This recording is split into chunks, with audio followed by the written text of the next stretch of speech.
मौन रह कर कोई स्वीकार किया गया है। यानी एक प्रकार से सबके भाषण में सुनता था तब लगा कि राष्ट्रपति जी के भाषण के प्रति किसी को इतराज नहीं है, किसी ने उसकी आलोचना नहीं की। भाषण की हर बात, अब देखिए क्या कहा है राष्ट्रपति जी ने, मैं उन्हीं के शब्द कोट करता हूं। राष्ट्रपति जी ने अपने भाषण में कहा था, जो भारत कभी अपनी अधिकांश समस्याओं के समाधान के लिए दूसरों पर निर्भर था, वही आज दुनिया की समस्याओं के समाधान का माध्यम बन रहा है। राष्ट्रपति जी ने यह भी कहा था, जिन मूल सुविधाओं के लिए देश की एक बड़ी आबादी ने दशकों तक इंतजार किया, वे इन वर्षों में उसे मिली है।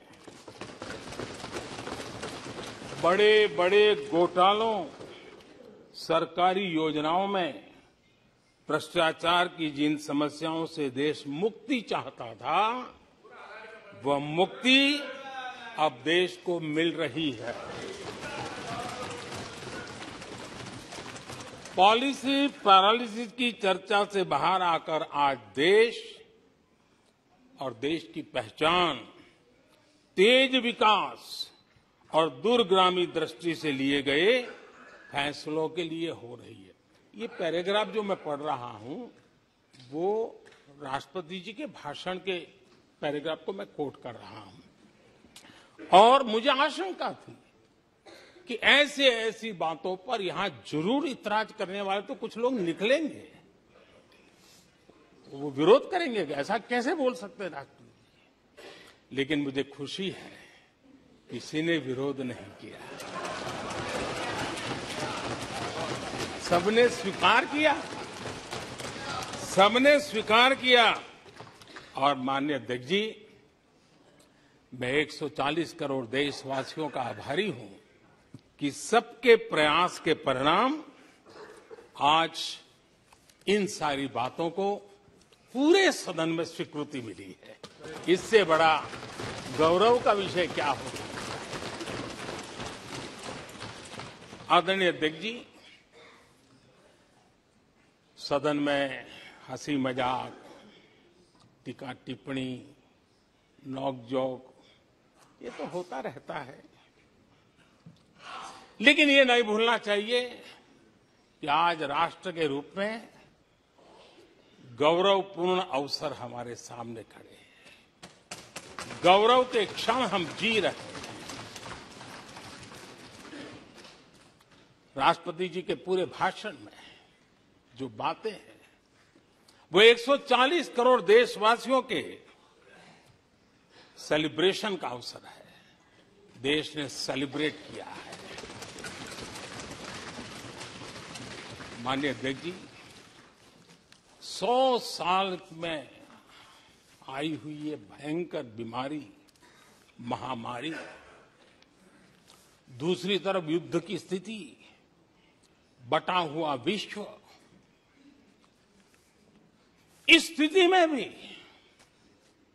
इस संकट के माहौल में भी देश को जिस प्रकार से संभाला गया है, देश जिस प्रकार से संभला है, इससे पूरा देश आत्मविश्वास से भर रहा है, गौरव से भर रहा है। आदरणीय अध्यक्ष जी, चुनौतियों के बिना जीवन नहीं होता है। चुनौतियां तो आती हैं, लेकिन चुनौतियों से ज्यादा सामर्थ्यवान है 140 करोड़ देशवासियों का जज्बा। 140 करोड़ देशवासियों का सामर्थ्य चुनौतियों से भी ज्यादा मजबूत है, बड़ा है और सामर्थ्य से भरा हुआ है। इतनी बड़ी भयंकर महामारी, बटा हुआ विश्व, युद्ध के कारण हो रहे विनाश,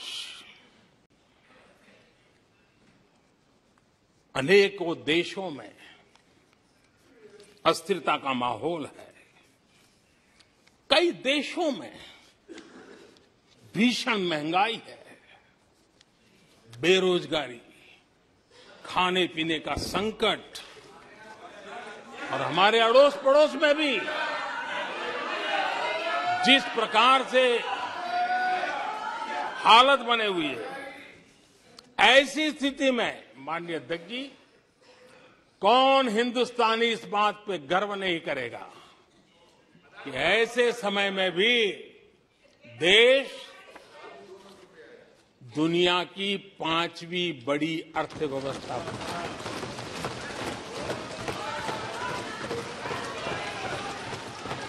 आज पूरे विश्व में भारत को लेकर के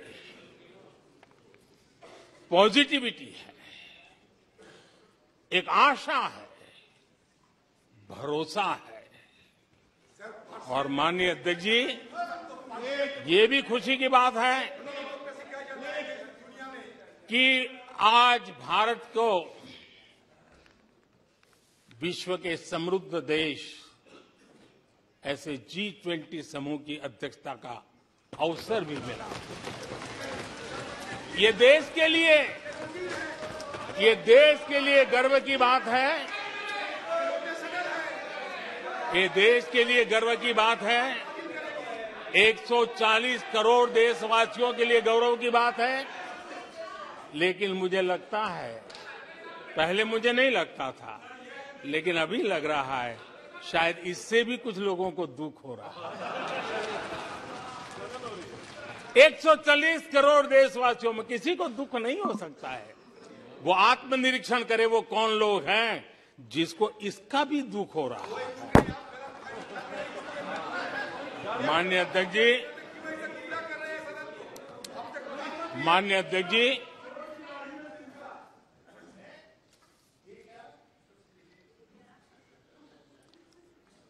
आज दुनिया की हर विश्वसनीय संस्था,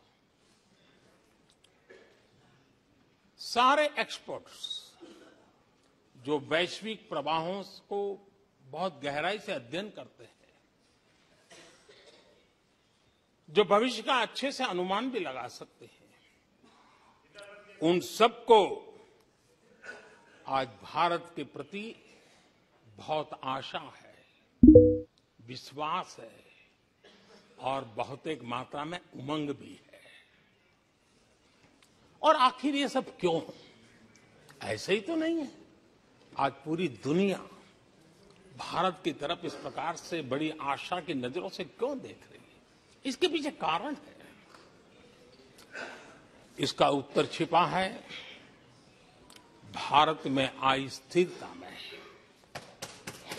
भारत की वैश्विक साख में, भारत के बढ़ते सामर्थ्य में और भारत में बन रही नई संभावनाओं में। माननीय अध्यक्ष जी, हमारी रोजमर्रा की जिंदगी में जो बातें हो रही है, उसी को मैं अगर शब्दबद्ध करूं और कुछ बातें उदाहरण से समझाने की कोशिश करूं। अब आप देखिए, भारत में एक 2-3 दशक अस्थिरता के रहे।